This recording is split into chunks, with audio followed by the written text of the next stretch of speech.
Hey guys, I'm Rodin. Welcome to BOMISpirit. I hope you guys are doing good. Welcome to the intuitive astrology reading for the week. This is going to be from March 7th to the 13th. So all the energy we've been in recently under the new moon and everything else that's been going on has really been giving us really big support, a lot of hope, a lot of faith, feeling really good about facing some very much needed change, or even getting more in touch with our own purpose and what it is we want. And also the North Node energy working with Pluto very closely in really getting us to understand what's important to us, what we really value, and reprioritizing our lives accordingly. So a lot of like pushing forward in our lives individually on some very big key points. But this week, that's still there, really, really positive, but it gets a little lighter. The sun was working with Jupiter in Pisces, and that's going to start to get a little weaker as we move through next week. Still prominent in the beginning, but it'll start to get weaker. But then we have the sun then working with Neptune towards the end of the week. And of course, as the following weeks progress, Jupiter and Neptune will start working with each other. Oh my God, talk about like insane, intense Piscean energy. That's going to be good. I'm excited for that. But so we have all this, the really positive side of Pisces still with us for the rest of the month, okay? So that positive aspect is still there. But Venus and Mars, who've been kind of the key players for us for the last, feels like forever now that they've been working together so closely, are now in Aquarius. They're now in Aquarius. The asteroids Vesta and Juno are also in Aquarius, and they're also kind of aiding Mars and Venus in this dance of balance within ourselves, relationships that support interdependence, that support us being our unique selves and following our purpose while still having very healthy, very fun, very collaborative relationships. Yeah. So that's essentially what's going on this week. I know it's not a lot to talk about. I really condensed it. The other thing to know when it comes to asteroids, Pallas Athena is in Aries and is working with Chiron in Aries. Pallas Athena is like very Libran. It's an asteroid that's related to justice and wisdom, the balance of things, so to speak. Well, Chiron, as you know, Chiron in Aries is wounded energy. Chiron is where our wounds are, and Chiron Aries is like wounding of the self, wounding of the identity. It's the ego. But as those two energies are working together, it is this very proactive energy of, hey, you know what? I see who I am. I take accountability for my self-limiting beliefs, for how I've been getting in the way of my own happiness, and I'm going to do something about it. All of these energies, all of them are working together in that capacity to focus on that, work through that, but also to continue to move forward and to initiate change, embrace change, and to really just follow the path of happiness. All of that's continuing into next week. Again, just more Aquarian though, because Venus and Mars are now in Aquarius. And also Venus and Mars are not going to be working so closely with Pluto anymore. So the intensity, the emotional intensity is getting lighter. So that's very welcomed, I think. I'm very excited for that. Something else to note with Venus and Mars as they both move into Aquarius, there is going to be more of this desire for freedom and independence. That's been a theme and that will continue. And it's going to get even more intense in the following weeks when Venus and Mars start to go square with Uranus. Okay? So just be mindful of that in your relationships, especially your romantic, intimate relationships or family relationships, even at work, because at work you spend a lot of time with the people you work with, right? You might want a lot more independence from them. You might want to do things your own way, on your own terms, in your own time. You might want to try different things, like things that are really unorthodox, like even experimental relationships, or trying to problem solve, by thinking out of the box. You might get a lot of pushback from that, so just be mindful.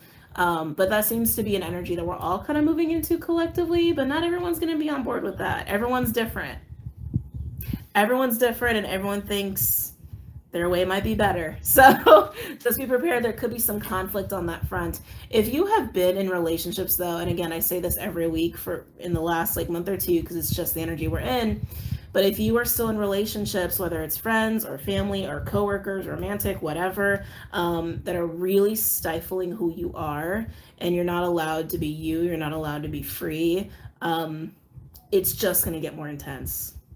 All right? So if you haven't said anything to people, say something.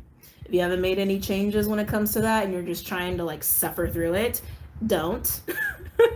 Don't. It's not healthy. You're going to get angry, you're going to get more frustrated, and it's just not going to be good for everybody involved. So speak your mind. And all this aqua energy should help you speak your mind on that front as well. Yeah. Yep. So let's go ahead and pull some cards.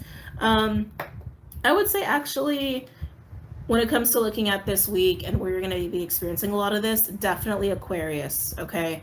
And still some Cappy, like late Cappy degrees. I would say like 28, 29 degrees, late Capricorn. But for Aquarius, I would say 0 to 5.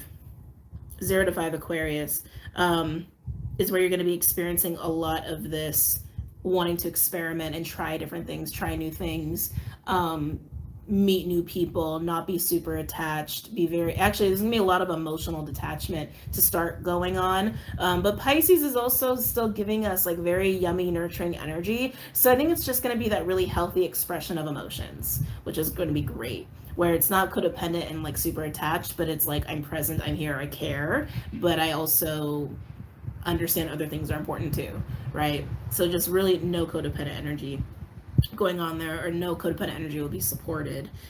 The other signs I would look at, Pisces for sure. Pisces is where we're going to feel that dreamy energy, where we're going to feel hopeful and good. I would look at Pisces 15 to 20 degrees. 15 to 20 degrees Pisces. And when I say look at these signs and these degrees, like go to your house, go to your houses, go to your natal chart and see where these signs and their respective degree ranges fall in your houses, your personal houses, and that's where you're going to be experiencing some of this stuff, okay? But yeah, just know, like the week that we have the full moon in Virgo, Venus and Mars will square Uranus. And that's going to make that itch for freedom and independence and experimenting and excitement, like the craving and need for that, it's going to make it stronger. So be mindful. Be mindful of your relationships there. Okay, let's go ahead and pull some cards. I think there's going to be a lot of fun to be had this upcoming week. So if you haven't set aside time for that, for fun or socializing or trying something new, and you've been trying to gear yourself up for it, like this is a good week. This is definitely a good week, okay? I actually feel like going with the Romance Angels. That's very strange. I almost never get called to that deck anymore. But I always seem to leave it here. So let's go ahead and do it. Any messages or insights?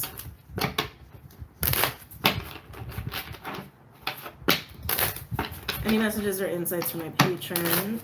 For my patrons, for the collective, excuse me. Let's just start thinking about my patrons for a second.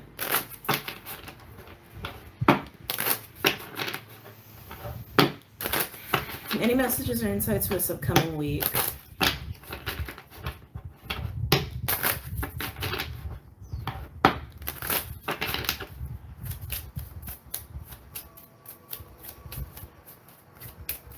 Friendship.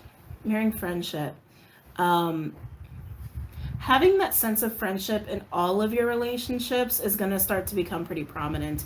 Like you'll start noticing the relationships that don't really have that good foundation of that, and it might start to bother you more than it normally would. I think that's just the Venus, Mars, Aqua energy at work, but I'm getting friendship. Friendship might become more desirable to you this week than anything else. Even if you're involved with someone romantically, if you don't have that like friendship component where you can like talk to them like a friend, that might bother you.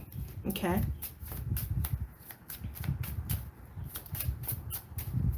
Any messages or insights for the upcoming week?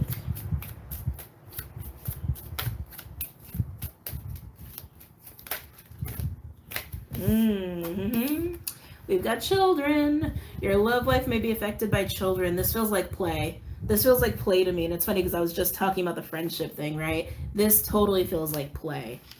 Fun and play. Not taking relationships so seriously. If someone around you is struggling with that notion of like, no, really, like there's like serious shit when it comes to relationships and emotions and obligations, you might not be so interested. You might start to feel like, I want to go have fun. I want to go enjoy life. I want to go do things. I want to go be free. Thank you. But fun and play is going to be very important to you this upcoming week.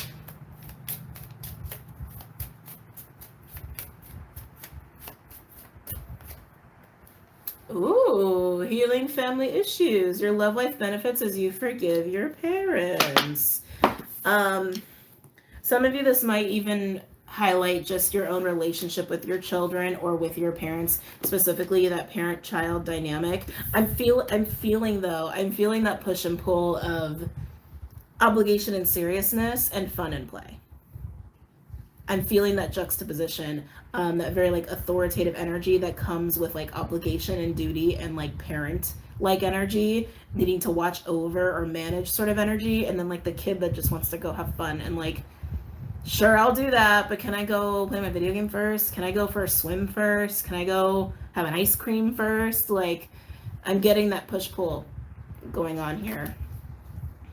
Which, again, I think is going to be even more prominent when Venus and Mars start to go square with Uranus, which is the week of the full moon. So not this week I'm talking about, but the week after. But when Venus and Mars moves into Aquarius, it's like you start to get into more of that vibe of like, I don't really want to be told what to do.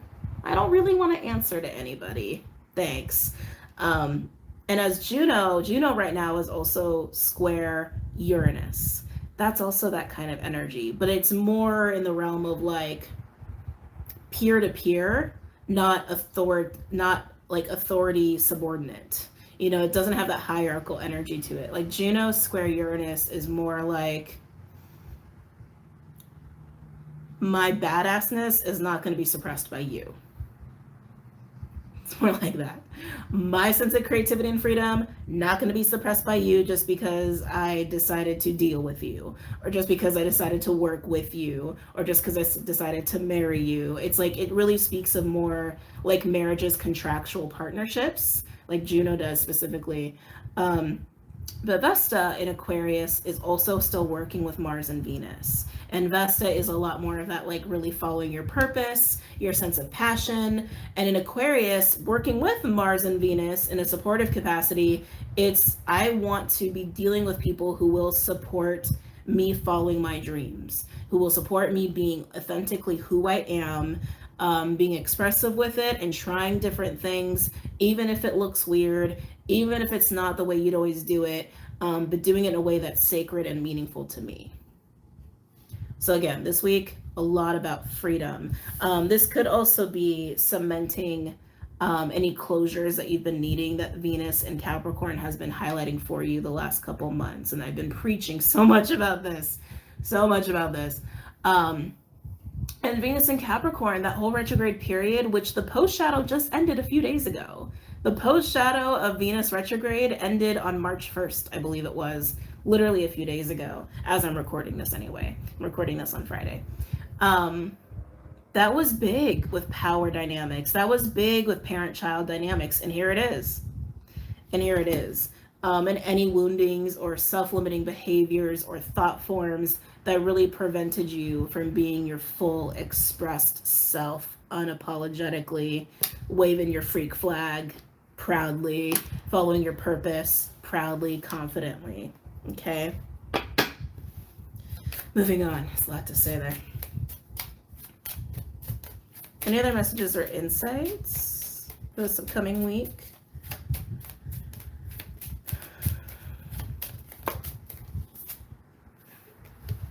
Passion.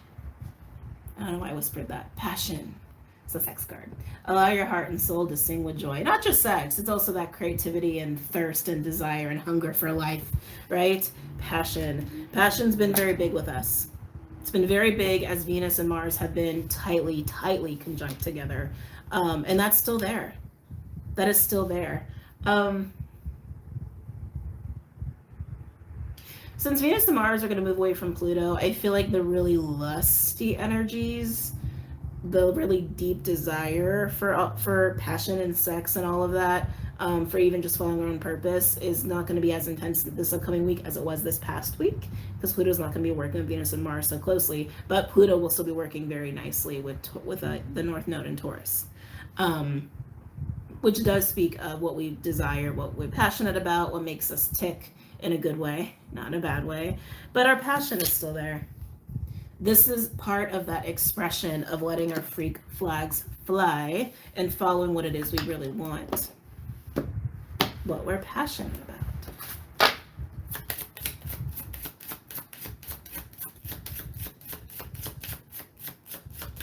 Any other messages or insights for this upcoming week?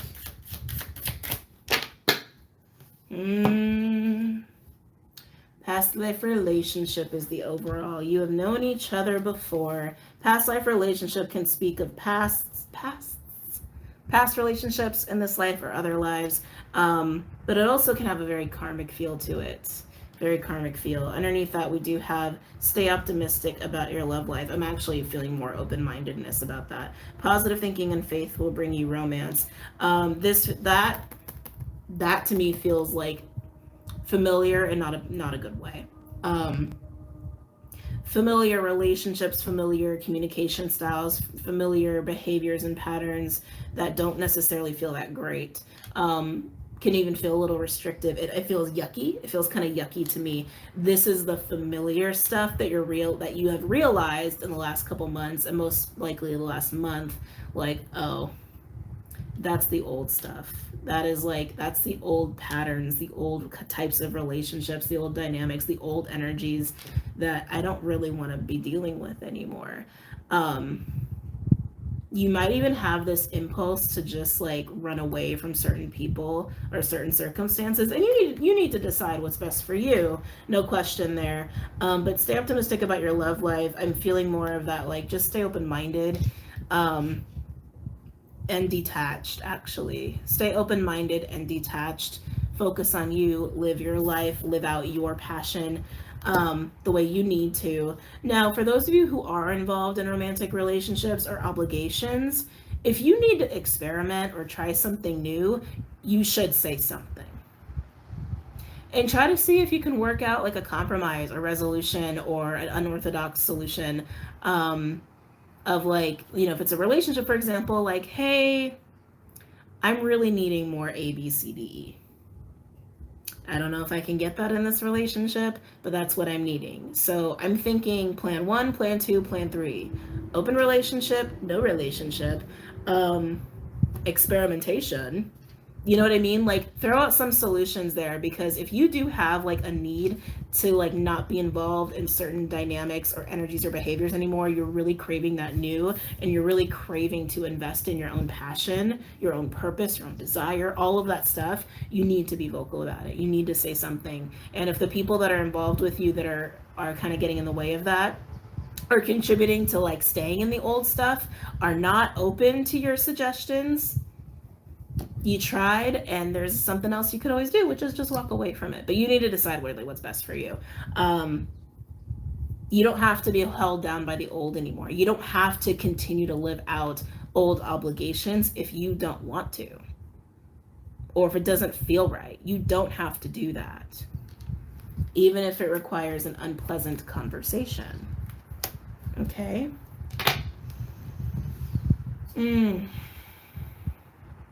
All right, let's pull some other cards. What am I feeling? Let's do the Dreams of Gaia. Any other messages or insights for the upcoming week?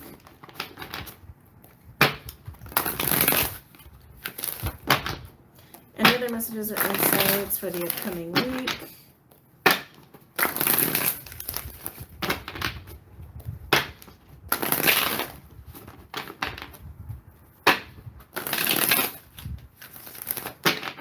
Any other messages or insights for the upcoming week?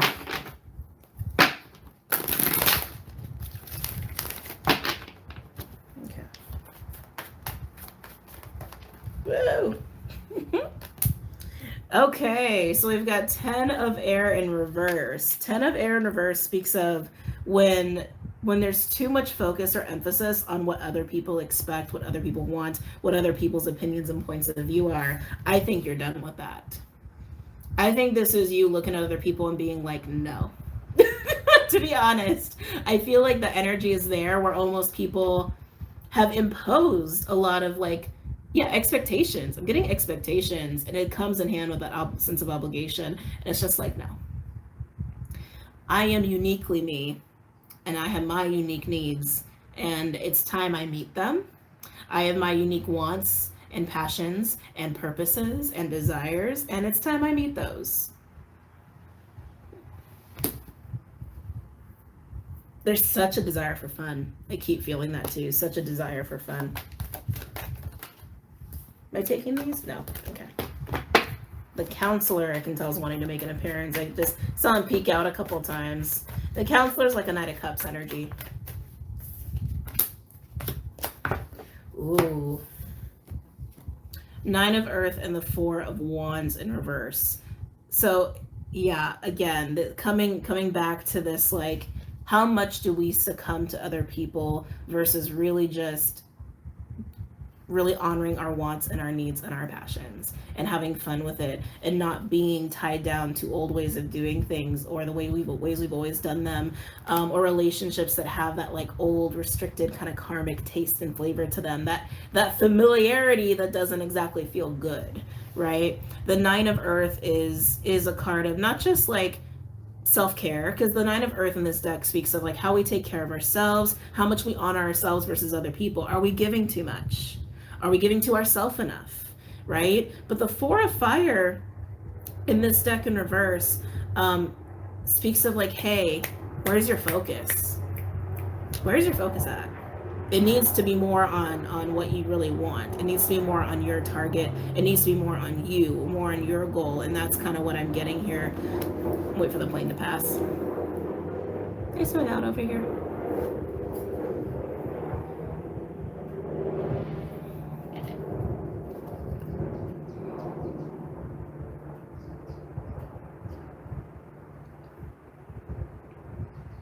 Okay.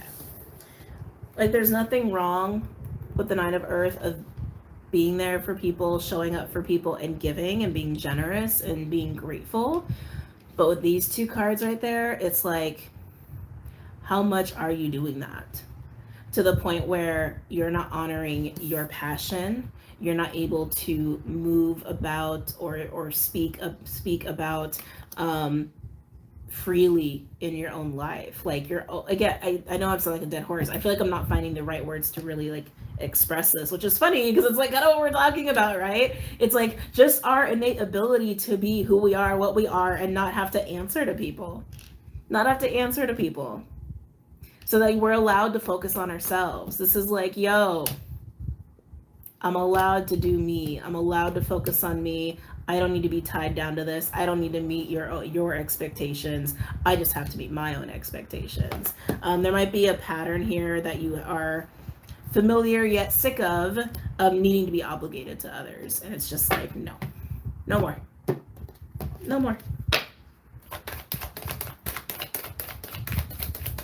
Any other messages or insights for this upcoming week? Nice.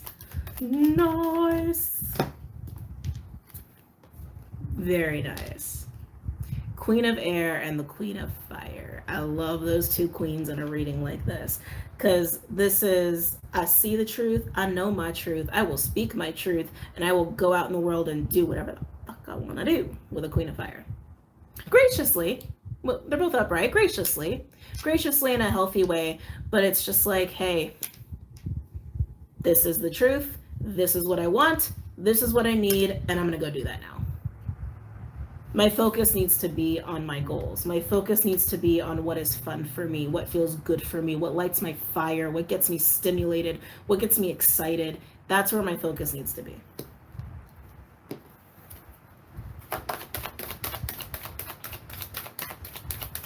Any other messages or insights for the upcoming week? Overall, ooh, Queen of Water, a lot of queens. Queen of Water in reverse. With the 6, I almost said fire, with the 6 of air. Queen of Water in reverse can speak of codependency. I'm actually getting a drain on that. Like emotionally depleted. Getting a little bit of that. It's making me very tired all of a sudden. The 6 of air is acceptance. It's acceptance and being able to find peace of mind with accepting of what is.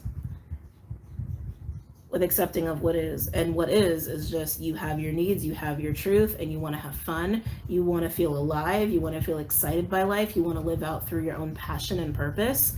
And that's just what you want to do. And you're not going to allow yourself to be subjected to these old dynamics where you've had to be tied down or obligated or answer to people in a way where that restricted you. I do feel like a codependency is also a big part of putting that away and not playing into codependency anymore. I'm being responsible for you. Yeah, responsible for you, your needs, your passions. I'm gonna start sounding really much like a broken record, so I'm gonna stop. I'm gonna stop there, and honing in on that. These 3 cards in particular, I'm really loving. There's something about them where it feels really grounded, it feels really solid and really confident. And really capable, capabilities coming up as well. Powerful energy that you are putting towards your passions. Your purpose. Yeah, this feels like, again, it's really kind of putting away this energy of being emotionally drained because you're just showing up for people too much, too obligated to other people, and not following really what it is you want to do. Kind of a firecracker energy too, which I like. Okay, let's do a parting message. I'm going to do the shamanic healing deck.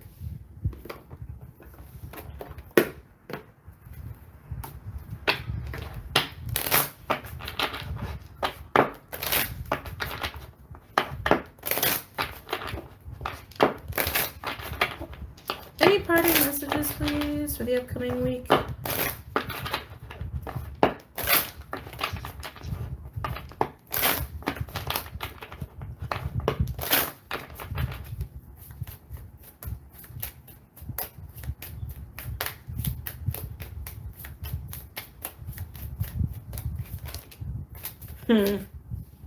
Stripping illusions.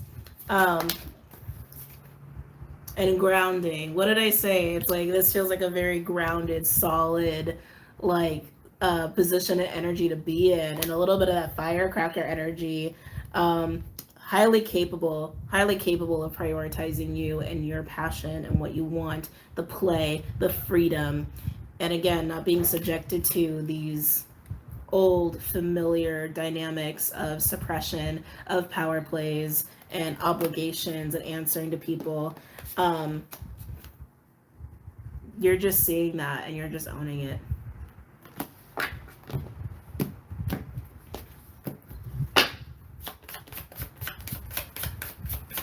Any other messages or insights for the upcoming week?